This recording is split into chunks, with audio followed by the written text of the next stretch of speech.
انټرنیټ څه شی دی، څنګه جوړ شو او زموږ ژوند یې ولې بدل کړ؟ په نننۍ ویډیو کې به دې په اړه تاسو ته پوره معلومات درکړم. ته دا ویډیو ګورې خو پوهیږې دا ویډیو څنګه تر تا را رسیږي. دا انټرنیټ څه شی دی، څنګه پیدا شو او ولې نن سبا ژوند ورسره تړلی. راځه له پیل نه تر اخره پورې درسره د دې په اړه معلومات شریک کړم. انټرنیټ یو نړیوال جال دی چې مختلف وسایل لکه موبایل، کمپیوټر او ټلویزیون سره نښلوي. دا موږ ته دا اسانتیا راکوي چې هر څه آنلاین وکړو.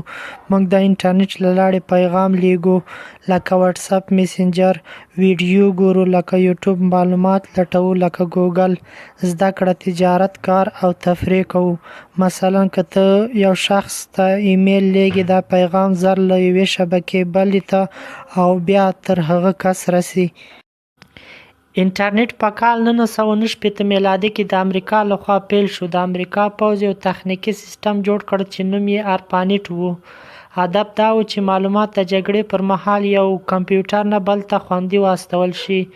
لومړي 4 پوهنتونونه لکه UCLA، سټنفورډ، UC سانتا باربرا او یوتا سره وصل شول.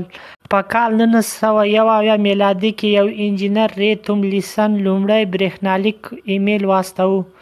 دا د انټرنیټ د خبرو پیل و. په کال 1983 میلادي کې انټرنیټ ته یو منظم تخنیک جوړښت ورکړل شو، TCP یا IP پروتوکول. دا هغه اصول دي چې تر ننه پورې کاریږي. تیم بیرنس-لی د انټرنیټ لپاره ویب پاڼې جوړې کړې. خلکو کولی شول معلومات ولیکي، ولوستي او له نورو سره شریک کړي.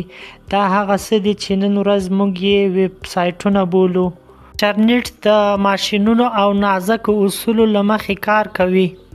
فایبر اوپټیک کیبلز یا فایبر نوري کیبلونه له کال 1988 میلادي نه د سمندر لاندې تارونه غځېدل پیل شول.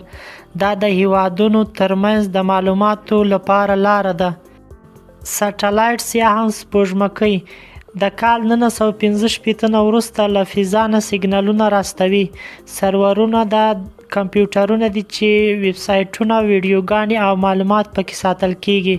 راوتر، مودیم یا هم وای فای دا ستا په کور کې هغه آله ده چې انټرنیټ راوړي. انټرنیټ د یو کس ملکیت نه دی خو ځینې ادارې تنظیموي. ICANN د ویب سایټونو نومونه اداره کوي. IETF د انټرنیټ تخنیکي اصول جوړوي. ISPs هغه شرکتونه دي چې خلکو ته انټرنیټ ورکوي. لوی شرکتونه لکه مایکروسافت، فیسبوک، ګوګل، میټا او امازون.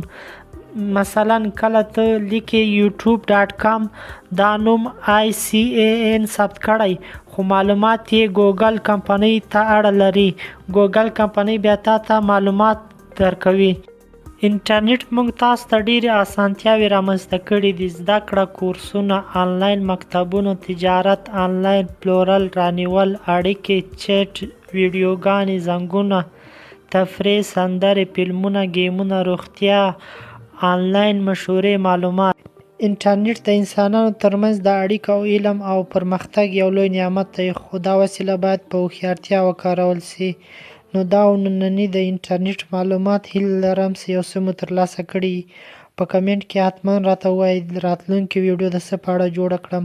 که ویډیو مو خوښ شوي لایک، کمنټ، شیر او سبسکرایب مه هیروئ. تر بلې ویډیو ښه ژوند او ښې چارې.